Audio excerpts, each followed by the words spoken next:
Hello there, gang. Yes, that's what I'm calling you now. What Culture's Adam Cleary here, and I've been doing some of my patented thinking. So the movie Inglourious Basterds, right? That was many things to many different people. Like if you're Christoph Waltz, it was the moment you arrived on a mainstream Hollywood stage. But if you were Quentin Tarantino, it was the moment you realized you could just change history and nobody would mind. Like, I am not what you would call a scholar, however, what I know from GCSE history here in the UK is that Hitler did not die in an exploding theatre getting machine gunned in the face by two fake Italian spies. It was really boring compared to that. So realizing you just do whatever he wanted with things that had already happened, Quentin Tarantino sat down to write Once Upon a Time in Hollywood and went, I'll just take real people and make stuff up. Like, again, not to be a boring nerd here, but the Manson murders absolutely did not just end as quickly as they'd started at the hands of one fading star and his stunt double. They were a lot worse than that. So that got me thinking, if Tarantino can take a real place in a real time with real characters and just write whatever he wanted about them, what would happen after the events of the movie? This has changed a huge moment in American history, redefined a slice of Americana, so where's that gonna go? Well, that's the whole premise of the video, so now I will tell you. My name is Adam Cleary, and these are 10 things that would have happened after Once Upon a Time in Hollywood. Number 10, Rick Dalton gets a modest career revival. Now, the thing about Dalton in this film is that he is a fading star. He is an actor whose career is on the way down. But that's the thing about stopping murders in your home with your bare hands. It kind of thrusts you back into the spotlight. In fact, Tarantino himself said in an interview that the whole incident with the flamethrower and the hippies got a lot of play. It's a big deal that he killed him with the flamethrower with the prop from one of his most popular movies. So he starts becoming in demand again. He's got some publicity, and now all of a sudden the 14 Fists of McCluskey is playing more on Channel 5 during Combat Week and stuff like that. So he gets offered a couple of features, low budget ones, yes, but studio ones still. Rick's about where John Saxon was, maybe just a little bit higher. Now you might think he could have become a megastar given that he just made friends with Sharon Tate and she would end up marrying Roman Polanski, but we're not gonna get into all of that right now, so safe to say he would have just stayed on television but been really on television. Number 9, Cliff Booth transitions into directing. Now Rick's pretty easy to figure out. He's a man who craved the spotlight, he was thrust back into it, so you kind of know what he's going to do with that. But Cliff, on the other hand, that is a cherry of a pickle of a nut to crack. But one really big, ginormous clue we have is that Tarantino himself has said that he is based on real-life stuntman Hal Needham, who, gonna rock you here, transitioned into directing. Now what happened to him after he'd been a stuntman was he became a stunt coordinator, which is like the guy who organizes the stunts without doing the stunts, then became a second unit director, which is the guy who directs the film without directing the films, and then became a successful director in his own right, doing a string of films in the 70s and 80s. Smokey and the Bandit, Hooper, The Cannonball Run,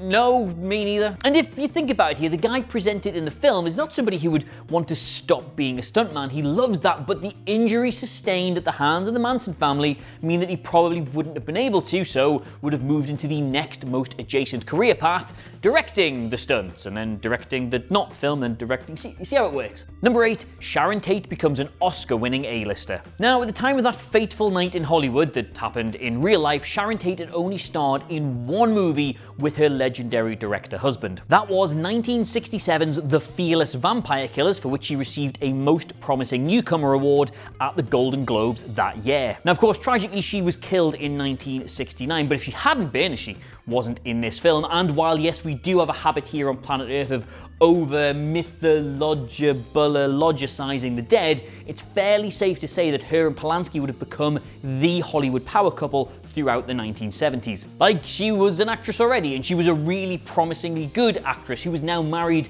to a famous director who had all kind of connections to get her into the door. She was great in her own right, but she had this amazing opportunity because of her home life, so it's fairly easy to say that in the world Tarantino created, she goes on to become a certifiable blockbuster star. Number 7, Charles Manson goes to prison regardless. You see, one of the big wrinkles in this movie is that Charles Manson gets away, and while he wasn't immediately apprehended on that infamous night in real life, he was eventually caught and tried and sent to prison for the rest of his natural life. And while that does create the intrigue of, ooh, he's still out there in the Tarantino verse, he probably actually isn't, because, well, you remember Flower Child, don't you? Now, Flower Child is the getaway driver who ultimately abandoned the family, but she herself is based on Linda Kasabian, Manson's real-life getaway driver, who herself was apprehended and turned state's evidence to get them imprisoned. And while yes, Manson is still out there, so is Flower Child, who would eventually probably go to the authorities or just tell somebody about the man behind the plot, and then Manson doesn't get done with actual murder, but he gets done on conspiracy to commit murder, which I'm told is as bad. Although it's not as bad from a sentencing perspective, so while he probably wouldn't have died in prison, he would have spent most of his life in it, which is not ideal. Number 6, the Los Angeles gated community phenomena never happened. Now, one thing you might not be aware of is one of the biggest consequences of the real-life Manson murders was the fear it spread through the wealthy parts of Los Angeles. Basically, every famous person or every wealthy person went, hang on, people can just walk into your house and kill you.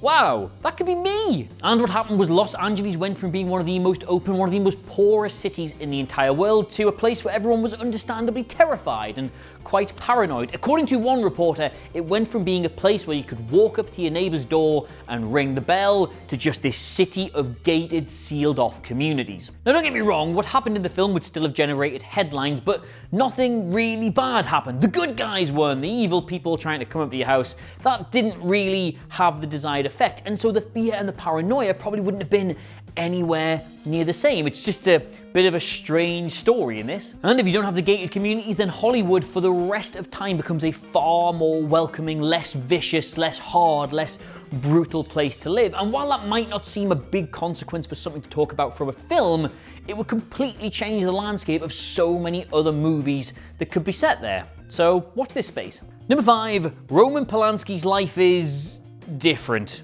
Now, understandably, nobody was more impacted by the events of that night in real life than Roman Polanski. Not only did he savagely lose his wife, but they lost their unborn son, who was just weeks away from being born. He was utterly destroyed by the events of that night, and as a result, his movies changed to being far more dark, far more disturbing, far more twisted. And while it's impossible to say how his creative journey would have unfolded had that night not happened, it's fair to say it would have turned out very differently. And this all peaked, of course, in 1977 when he was charged with several sexual offences, some of which were against a minor, and his trial at the time basically focused around what the events of 1969 had done to his state of mind and his mental health. Now, I'm not going to do a video discussing who he was deep down and whether or not he had that in him all along, but it's fair to say in Tarantino's universe, where he lives a far happier life with his wife and his child, it's probably unlikely these events would have unfolded how they did, and as a result you'd have a whole different Roman Polanski making wholly different Roman Polanski films, which would be very interesting. Or I don't know, maybe it was just a wrong and deep down, regardless, and it would have all just come out eventually. Number 4, a movie based on the Manson assault is a huge hit. Now, don't get me wrong, very few filmmakers have ever dared so much as attempt to adapt the Tate murders into a film. In fact, Tarantino's version, where the Tate murders don't actually happen, is probably one of the closest there's ever been. But that's because there's no happy ending in this, there's no salvageable story, there's no real sympathetic characters, it's just a horrible story about some innocent women getting butchered. But imagine that's not what happened. Imagine the people coming to do that got flamethrowered on somebody's porch. That is a film I want to see, and that is a film I want to see with Robert Redford playing Cliff Booth. Somebody would absolutely make that film. It would probably be on cinema screens within a year of it happening. Now, why am I bringing this one up, you ask? Because Tarantino's probably going to make some more films, and he likes to have this interconnected shared universe. So just once, I would like somebody to reference the Manson flamethrower film thing that they watched one time, because that's a film that exists in that universe. Please. Number 3, the 1970s are a very different time. Now everybody knows the 1960s are celebrated as a time of cultural upheaval, of civil and sexual freedom, when taboos are thrown out the window and everybody just expressed themselves and took loads of drugs and had a really good time. You've seen Austin Powers. Now, I wasn't there or anything, but I'm told the 70s by comparison were a far darker, far more restrictive time, mostly because the 60s ended on so many tragedies. There was all these political assassinations, you had the Vietnam War, and of course, the Tate murders. Now, don't get me wrong, I'm not hanging the entire tone of a whole decade on this one incident, but nothing affected Hollywood as much as the Tate murders. It became more cynical, more twisted. It reflected the anxiety of the nation in its films and thus set the tone for people at large. Now, if that doesn't happen, Hollywood maybe has a more positive outlook. They maybe produce brighter, more 60s-esque movies and everybody feels a little different. Like, just go back to Polanski here. He would not have made dark, twisted, miserable films if it hadn't been for the events of that night, and he was a prominent producer in Hollywood. So imagine what he would have been doing and imagine the ripple down effect it would have had for everybody else. Plus, and maybe whisper this one, there was always a stigma around flower power and the hippie movement as a result of the Manson murders that just wouldn't have been there if they hadn't happened. So God knows what films we would have got if people were celebrating that stuff. Number 2, Jay becomes a legendary hairstylist. Yeah, really quick on this. You remember this guy from the film? That is Jay Sebring. He is a real-life person. He was another victim of the Manson murders, but he was also an innovative up-and-coming hairstylist, genuinely considered a visionary in Hollywood for the work he had done with how he styled characters. If he had lived, he would almost undoubtedly have won an Oscar for his work and probably opened up a string of successful salons. There you go. Number 1, society's morbid fascination with cults is different. We, as a society, as the title of this suggests, are morbidly fascinated with cults. We love stuff like this. We watch all these murder mysteries on Netflix, but we also love this idea of extra parts of society that exist separate from ours and are sinister and creepy. We can't get enough of that stuff. And a lot of this obsession dates right back to the Manson murders because this just never happened before. Yes, people knew there were sections of society that existed away from the cities that were charting their own course, but they were seen as weird and harmless and completely impotent. And then one day they walked into one of the most famous places in the world and just killed people. Now the thing is, that night created this mainstream fascination with cults, but it also brought them into the spotlight, meaning that the ones that already did exist had this far greater platform to recruit people and to do all kinds of weird things. Like, think of Jim Jones, for example. That would probably never have happened on the scale it did were it not for the Manson murders, and that informed itself this further fascination with cults. It all snowballed from that night. If it hadn't happened, they would have just stayed as this strange curiosity that nobody really knew anything about and nobody was particularly concerned by. And as a result, the scale of the cult obsession we have in this society would have never happened either. It all snowballed from that one night. And if there's no obsession with cults, then there aren't as many cults. And if there aren't as many cults, there aren't as many big cults. If there aren't as many big cults, there aren't as many horrifying examples of things that happen with big cults. And if there's no horrifying examples of things that happen with big cults, there's no Scientology. And if there's no Scientology, God knows what Tom Cruise is doing right now.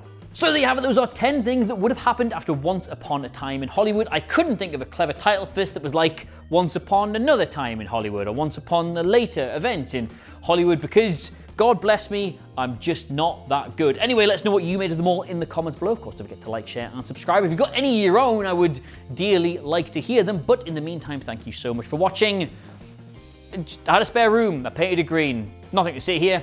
I've been Adam Cleary. Goodbye.